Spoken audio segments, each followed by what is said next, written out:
네, 문재인 전 대표 오늘 기자실을 찾았습니다. 신년 인사겠죠. 글쎄요, 지금은 탈출구가 필요한 때인가요?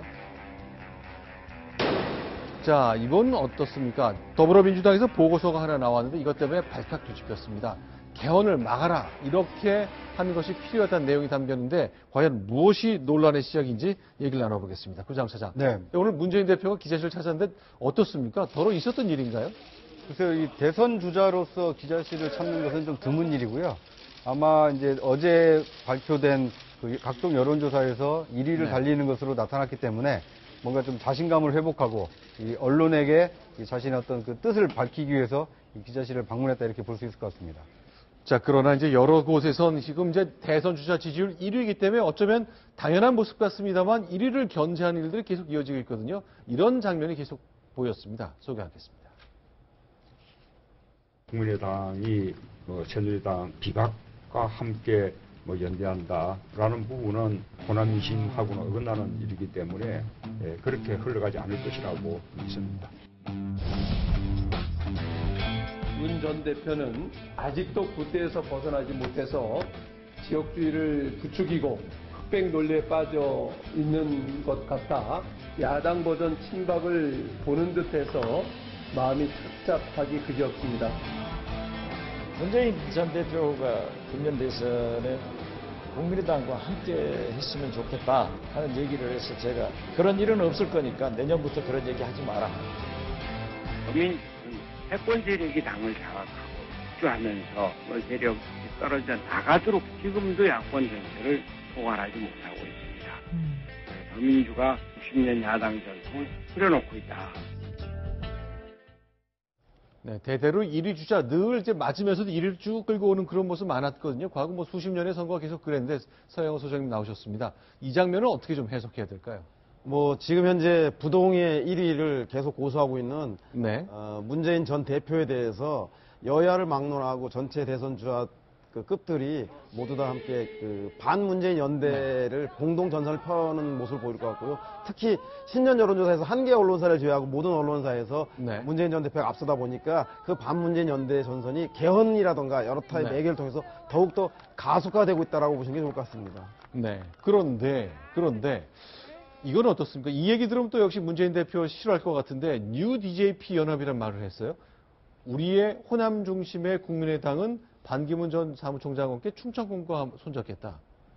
그러니까 이 박지원 원내대표는 지금 국민의당 이 당대표 출사표를 던지지 않았습니까? 네. 그런데 이제 국민의당의 주요 지지 기반이 호남이다 보니까 네. 이 충청 출신 반기문 전 총장과 손을 잡아서 뉴 DJP 연합을 하겠다.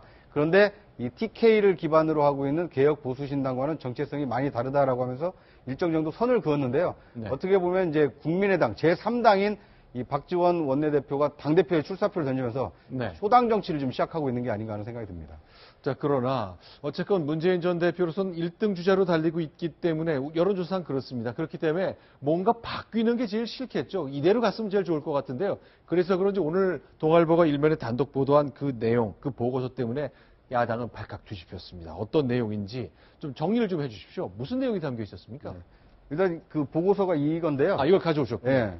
이 개헌 검토 프로젝트 제1편 정치 네. 전략 보고서로 돼 있고요. 네. 그러니까 이게 총 30페이지 분량입니다. 네. 그 민주연구원이라고 해서 민주당의 그 싱크탱크 역할을 하고 있는 이 부설 그 정책연구소에서 만든 거고요.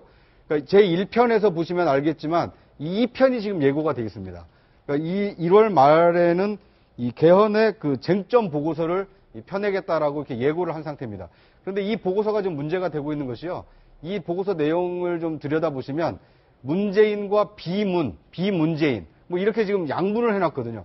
그러니까 당으로 보면 민주당의 싱크탱크라고 한다면 이 당의 전체 외연을 확장해야 되는데 당내에 친문이 있고 비문이 있다. 이렇게 지금 당내 사정을 둘로 갈라놓고 지금 이 보고서를 작성을 했거든요. 그렇기 때문에 많은 당내 인사들이 도대체 이것은 이 더불어민주당을 위한 보고서냐 아니면 네. 문재인 진영을 또는 문재인 후보를 위한 보고서냐 이런 이 논란에 휩싸여 있는 것입니다. 그러니까 이제 민주당의 공식 연구원에서 낸 보고서인데 제3지대에서 안철수, 반기문이 만나면 자, 문재인 빼고 다 모여라 구도가 될 수 있기 때문에 안 된다. 그러니 큰 위협이 될 거다 얘기하거든요. 뭐 이런 걱정 뭐 당연히 하겠죠. 네, 그렇죠. 네. 저것이 일멸의 진실인 것이죠. 네. 현재 가장 두려워하는 게 네. 개헌을 매개로 개헌을 찬성하는 모든 사람들이 반문재인 진영을 형성하고 네. 개헌을 반대하는 문재인 대표가 고립되는 것들을 더불어민주당에서 그 친문 진영에선 가장 두려워한다고 할 수 네. 있는데요. 아마 그 논리 자체는 맞는 것 같은데 네. 오히려 이 보고서 가장 더 큰 문제는 네. 저런 본질적인 문제를 잘 지적하는 건 맞는데 그 내에서 국회 개헌특위를 이렇게 대처하자라고 하면서 네. 개헌특위 내에서 문재인 대표가 선호하는 4년 중임제 개헌을 주장하는 의원 수를 넓히고 그리고 순수 내각제라던가 이런 개헌에 강한 의지가 있는 사람을 소수파로 해서 네. 개헌의 논리가 문재인 전 대표에게 유리하게끔 구성되어야 한다라고 하는 대안을 만든 것 때문에 이것이 문재인 전 대표만을 위한 그 보고서가 아니냐라는 오해를 받고 있는 대목이고요. 네. 그렇기 때문에 나머지 비문 진영 내에서는 마치 문재인 전 대표가 대선 주자가 됐다라고 하는 것이냐라고 적극적으로 반박하고 반발하고 있는 것 같습니다. 자, 그러니까 개헌 얘기를 꺼내면 개헌 뭐 지금 당장 이런 시기가 뭐가 중요하냐. 촛불 민심의 요구를 따르는 게 중요하다고 얘기를 좀 돌리자. 이런 내용이 하나 담겨 있고 그 다음에 개헌은 좀 바뀌었네요. 개헌은 좀 신중하게 추진해야 된다. 이런 내용이 들어있다는 거죠. 네, 그렇습니다. 이 일부 내용을 좀 소개를 드리면요. 네. 개헌 시기 관련해서 빠른 개헌론에 대해서는 오류를 지적하고 당의 대응 논리를 개발해야 된다.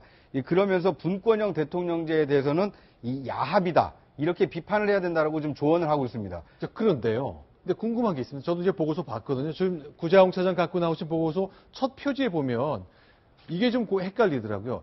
당의 공식 연구원의 공식적인 자료이긴 합니다만 맨 앞에 이 내용은 그 보고서를 쓴 연구원의 개인 생각입니다. 이렇게 붙였거든요. 그렇습니다. 차영호 소장님, 이런 거는 네. 어떻게 해석해야 됩니까? 이거 원래 연구원에서 공식적으로 연구원이 작성한 자료를 연구원 내에서 그 이사회를 통해서 의결을 해서 지도부에 보고하는 경우가 있고 네. 개인 연구위원회 그 보고서를 그 참고용으로 그 회람하는 경우가 있는데 네. 아마도 민주정책연구원에서 공식 입장을 밝히는 것은 이것은 친문 진영의 특정인 친문 인사만 본 게 아니라 네. 당내 대선 주자 모두에게 회람을 시켰다라고 얘기를 하고 있는 것 같습니다. 그리고 김용희 그 원장의 성향상 이분이 노무현 대통령 시절에 사회정책 수석을 했고 그리고 지금 현재 국회의원이 아닙니다만 지난해에 그 보건복지통으로서 이분의 그 양식과 그 덕망을 볼 때 특정 주자에게 유리하게 할 그런 분은 아닙니다. 그럼에도 불구하고 네. 정책연구원의 그 원장이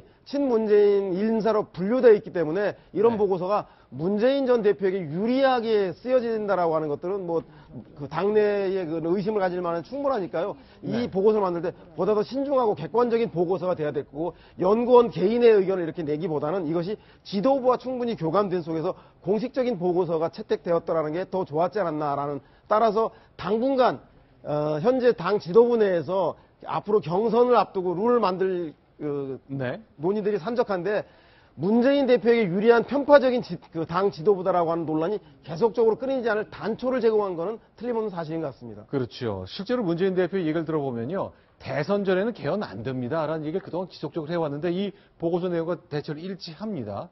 듣겠습니다. 아마 앞으로 개헌 논의를 하게 되거나 또는 다음 대선 때 가서 후보들이 이제 개헌에 관한 공약들을 하게 될 때 그 속에 포함될 수 있는 의제이지 않겠습니까? 그런데 이 그 목차를 보면은요, 네. 이게 상당히 많은 전략을 담고 있습니다. 네. 첫째는 개헌 논의가 왜 그 제기가 되고 있는지 그 배경을 설명을 하고요. 그 다음에 민심과 이 개헌의 상관관계가 어떤지 여론조사 결과를 통해서 분석하고요. 그 다음에 정치권에서 나오고 있는 개헌 논의가 어떻고 2017년 대선과 제3지대론 그리고 개헌의 연관성이 어떤 건지에 대해서 상당히 그 자세하게 분석을 해놓고 있습니다. 일례로 제3지대론이 확산될 가능성이 있는데 그 3지대론이 확산됐을 때는 어떻게 대응해야 되는지를 전략적으로 지금 보고서에 담고 있습니다. 자, 그러면 이제 야당 다른 주자들은 뭐 난리가 났겠군요. 그렇습니다. 오늘 이 보고서가 보고된 이후에 네. 마침 국회에서는 그 더불어민주당의 이 잠재적인 대선 주자들이 이 국회에 와서 한 토론회에 참석을 했었는데요. 네. 뭐 박원순 서울시장과 이재명 성남시장들이 왔었는데, 그러니까 이 보고서 자체에 대해서는 구체적으로 언급을 하지 않았지만 상당히 어떻게 보면 이 문재인 그 후보에 대해서 약간 그 견제하고 뭐랄까 이게 뜻을 같이 하려고 하는 모습을 이렇게 보였다고 합니다. 실제로 뭐 이제 촛불을 당 내에서 들어야 되는 때가 온 것 아니냐라는 박영진 의원의 얘기가 나올 정도로 비판이 컸습니다만 글쎄요, 이게 어떻게 봉합이 될지. 어쨌건 힘을 갖고 있는 쪽에서 주도적으로 이런 생각을 갖고 보고서를 내는 것 관련해서 딸려가야만 하는 것인지 아니면 당내에서 저항을 할지 그건 좀 두고 봐야 될 것 같습니다. 어쨌건 정초부터 큰 균열점이 보이는 인상을 받았습니다.